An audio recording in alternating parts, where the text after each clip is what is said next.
এই শীতে নতুন সিম দিয়ে নতুন একটা রেসিপি শেয়ার করতে চলে এসেছি। এগুলোকে আমি ভাতের মধ্যে সিদ্ধ করে নিই। সরাসরি ভাতের মধ্যে সিমগুলো দিলে সিমগুলো খুঁজে পেতে অসুবিধা হয়, সেজন্য আমি একটা কাপড় নিয়ে নিয়েছি এবং এইভাবে বেঁধে দিচ্ছি।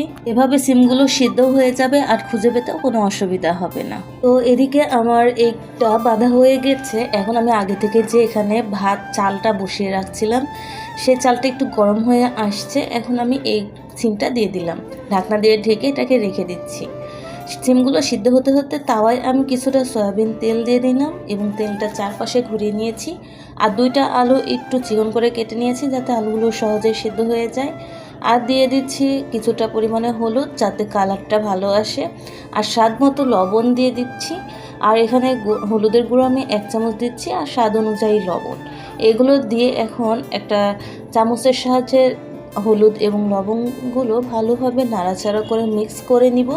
আর চুলার হিটটা অবশ্যই কিন্তু মিডিয়াম হিটে বা লো হিটে কিন্তু করতে হবে, যাতে আলুগুলো ঠিক এইভাবে একটা কালার আসে। কিছু অংশ ভাজা ভাজা কালার আসবে আর কিছুটা কিন্তু ভাজা ছাড়া।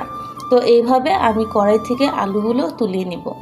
আলুগুলো উঠিয়ে নিয়ে এখন সেই কড়াইয়ে আরও 3টা শুকনো মরিচ ভেজে নিব। আর শুকনো মরিচের কালারটা লাল হয়ে আসছে, এই পর্যায়ে আমি তুলে নিব। শুকনো মরিচ যখন একটা সুন্দর একটা গন্ধ বের হয়ে আসবে তখনই উঠিয়ে নিতে হবে।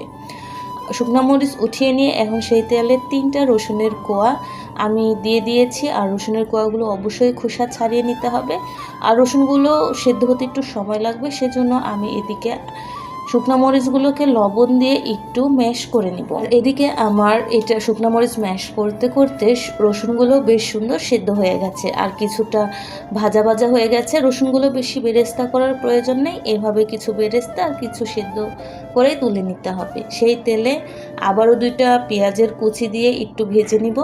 আর এদিকে রসুনগুলো ম্যাশ করে নিচ্ছি। রসুনগুলো আমার এদিকে ম্যাশ করা হয়ে গেছে আর এদিকে আমার ভাতের থেকে সিমগুলোও সেদ্ধ হয়ে গেছে। আর পেঁয়াজের বেরেস্তা কিন্তু সম্পূর্ণ করার দরকার নেই, এভাবে কালার আসলেই উঠিয়ে নিতে হবে। আর এভাবে ভাতের সাথে সিমগুলো সেদ্ধ করার জন্য আমার সময়টা কিন্তু কম খরচ হয়েছে, গ্যাস কম ফুরিয়েছে। আর এদিকে আমার সিমগুলো একটু শুকনো তাওয়া একটু টেলে নিয়ে এইভাবে নামিয়ে নিচ্ছি। এখন এটাকে আমি ভালোভাবে বেটে নিব। সিমগুলো বেটে নিয়ে আলুগুলোর সাথে বেটে নিচ্ছি। বাটা হয়ে গেলে শেষে আমি কিছুটা সরিষার তেল দিয়ে দিচ্ছি। সরিষার তেল দেওয়ার পরে যে আমি বেরেস্তাগুলো ভেজে রাখছিলাম, সেই বেরেস্তাগুলো কিন্তু আমি এখন ভালোভাবে মিক্স করে নিব। এ পর্যায়ে কিন্তু আমার ভর্তাটা তৈরি হয়ে গেছে। শীতের এই নতুন সিম দিয়ে এই রেসিপিটা করতে একদমই ভুলো না, কারণ এই ভর্তাটা গরম গরম ভাতের সাথে খেতে বেশ মজা। তো খেতে খেতে বিদায় নিচ্ছি, আজকের জন্য এই পর্যন্ত। দেখা হবে নেক্সট ভিডিওতে। আল্লাহ হাফেজ।